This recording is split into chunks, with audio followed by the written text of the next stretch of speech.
প্রথমে কাটার মেশিন দিয়ে আমরা কেটে নিচ্ছি পিসগুলো।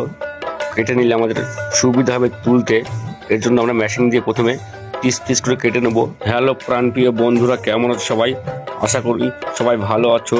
এই যে দেখছো আমরা কাজ করছি, এইখান দিয়ে আগে আমরা কাটিং করেছিলাম। যখন রাস্তা তৈরি কাজ করছিল তখন এখান থেকে গাড়ি পাস করেছিল। কাটিংটা বন্ধ করব, এর জন্য আমরা প্রথমে মেশিন দিয়ে কেটে নিয়েছি। এরপর ছাপল কিংবা হিপ দিয়ে তুলে নিচ্ছি পিসগুলো, যেন এখানে আমরা বন্ধুরা লাগাতে পারি।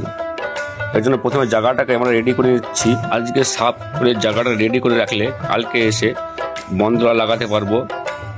এর জন্য আমরা আগে থেকে সাফ করে রেখে দিচ্ছি, কেন রাস্তায় প্রচণ্ড গাড়ির চাপ, একদিনে সব কাজ হবে না। এর জন্য আজকে রেডি করে রাখ। মেশিন দিয়ে কাটার তারপরেও তুলতে খুব ঝামেলা হচ্ছে, কারণ পিসগুলো ঢেলেছে অনেক মোটা করে, তার উপর আবার অনেক গাড়ি যাওয়া আসা করেছে, এর জন্য অনেক শক্ত হয়ে গেছে। এই ভিডিওর দ্বিতীয় পার্ট দেখতে চাইলে সবাই কমেন্টে জানাবে, আর আমাদের ভিডিওগুলো ভালো লাগলে লাইক কমেন্ট শেয়ার করবে, ফলো দিয়ে পাশে থাকবে।